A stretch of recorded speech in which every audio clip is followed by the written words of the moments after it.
Hi, I'm Leanne.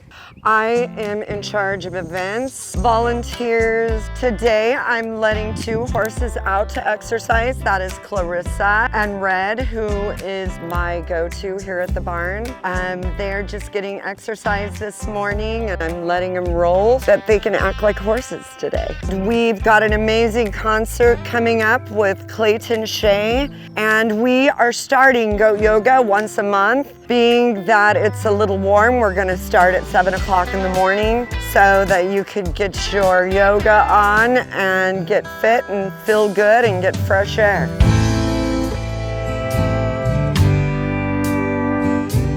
So when I'm begging and I'm pleading and I'm asking, it's because I am here, my team is here, and for anyone that's followed long enough, you know that where there's a will, there's always a way. And I find a way every time, and I won't not find a way. So just bear with us today. We have a couple very hard things that we're dealing with behind the scenes right now. I'll explain about those later. It's really weighing on all of us. We're doing the best that we can. But just, we need your support. Collectively, all of us, me, Mariah, and Aaron, more than ever. So just wherever your heartstrings pull you, follow that. Hi, my name is Arlena Ninian. I went onto a friend's Facebook page and I learned that he volunteers here 1 day a week. His name is Ross Mudrick, and because of him, I wanted to check the place out and show it particularly to my grandson. It looks like a really fun place and I just couldn't wait to come here. What interested me was the fact that this is a rescue. I love the fact that people are rescuing these large animals, and of course because it's a charity, we love to donate to charities. But giving these animals a permanent home is important to us. Hi, my name is Madison. So today we have the vet and Farrier here. We just did a couple x-rays on some horses. We just did Wally, which is a gelding that we just got at the Tulare auction 2 weeks ago. So we did x-rays on his front end because he was kind of tripping a lot. He's got some ring bone, which isn't too bad. He doesn't have a major case of it, and some degradation. But with some Osphos, which is an injection, and shoes and Equipack, he should be good to go. So hopefully that'll make him more comfortable and we can find him a home. Hopefully he'll start feeling better today. Hi, I'm Walker Reynolds. I'm the farrier over here, all seated, and today we were working on this little mini, and he's pretty young. It's good with them when I'm trimming them just to make sure that they're standing square, you know, and they'll get off balance. Every time he steps back or steps sideways, just set his foot down, let him stand back square again, and then he'll stand a lot better for you. And then with the minis, I just got really good at trimming one-handed, and you just hold the foot, don't put it between your legs, and it's pretty easy that way. So the difference between a mini and the bigger horse, I mean, they all have their different conformations. It's just a smaller version of it. You just have to stay really low, keep their feet underneath it. It's just a little harder for us. For the most part, it's the same. Yeah, and their hooves actually, to me, just get longer faster. The pony feet are just super hard and they don't break off at all like these bigger horses do. So you might trim a horse at 6 weeks and just rasp the foot off, where ponies typically we're trimming with our nippers quite a bit more often than we do the bigger horses. All right, so this is Lily. She came from an auction, I believe, here in California.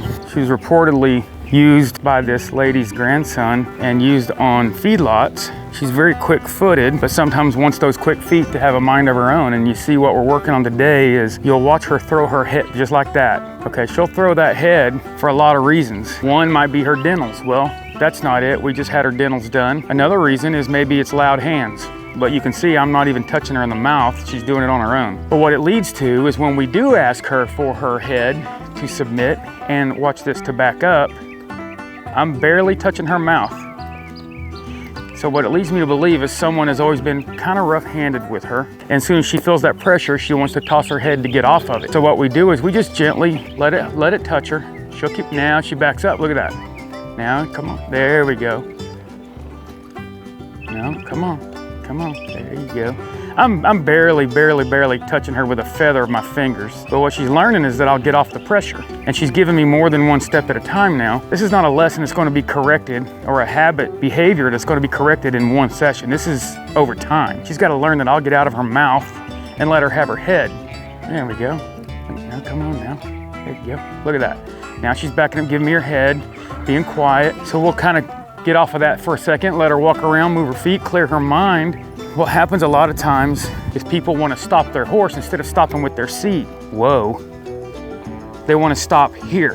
Whoa. And that will teach a horse to toss their head and want to fight the bit to get off the pressure. So what we have to do to reset the horse's temperament and their learning is to get the horse to understand a stop with the weight of our seat, drop on our hips. I even toss my legs out a little forward so more weight lands on their back, and that's my signal to stop. If she doesn't stop, then I'll ask the mouth just a little bit.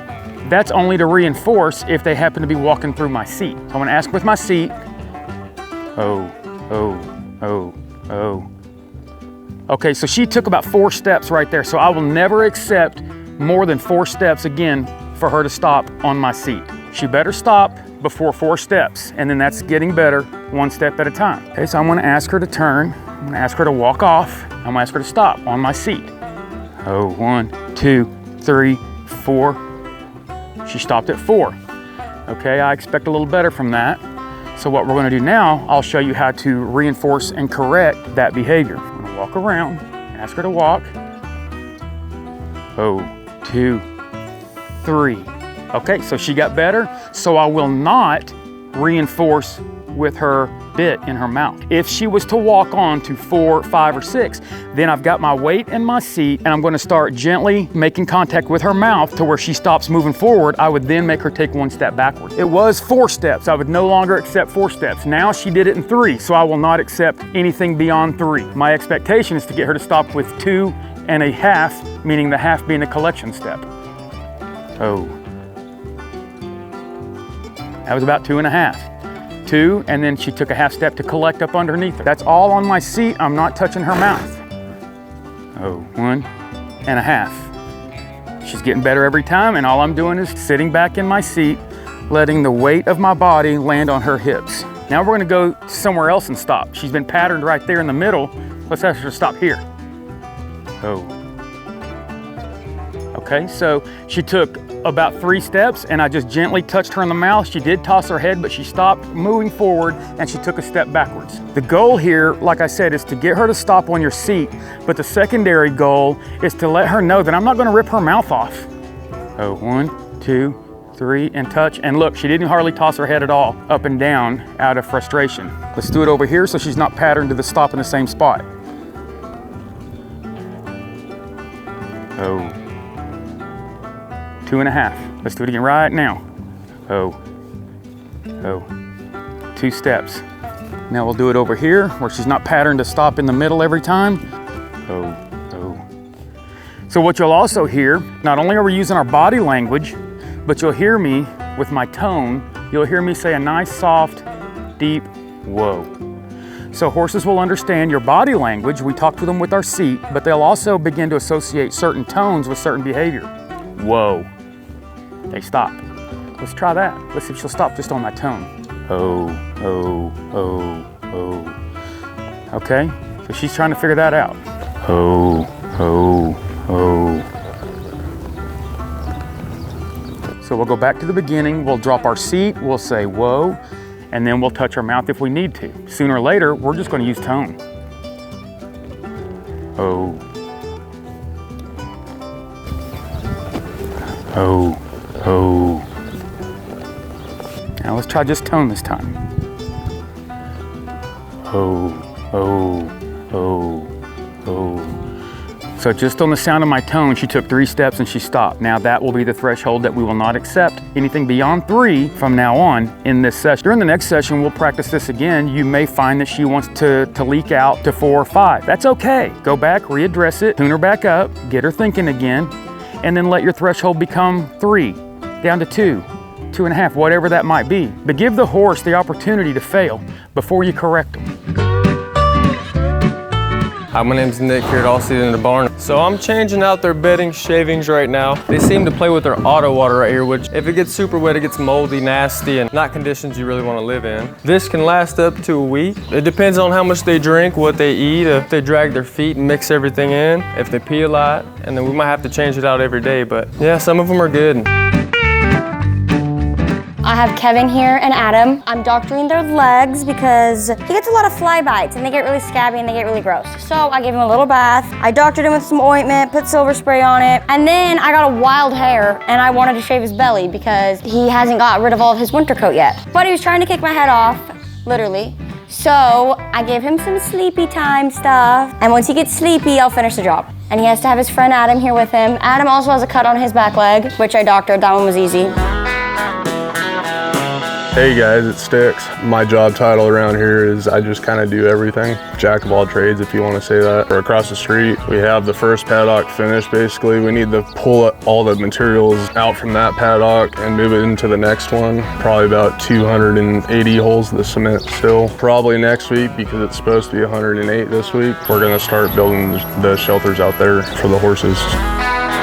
So it's getting pretty hot here, and I think it's supposed to be 108 this week. Once it starts getting hot like this, I start taking some extra preventatives for all the horses. So I remind everybody to keep up on their waters. Then we also give everybody electrolyte. They get electrolytes morning and night because that just helps encourage them to drink water. You can never give them too much electrolyte. Yes, staying hydrated. All of us, humans and horses.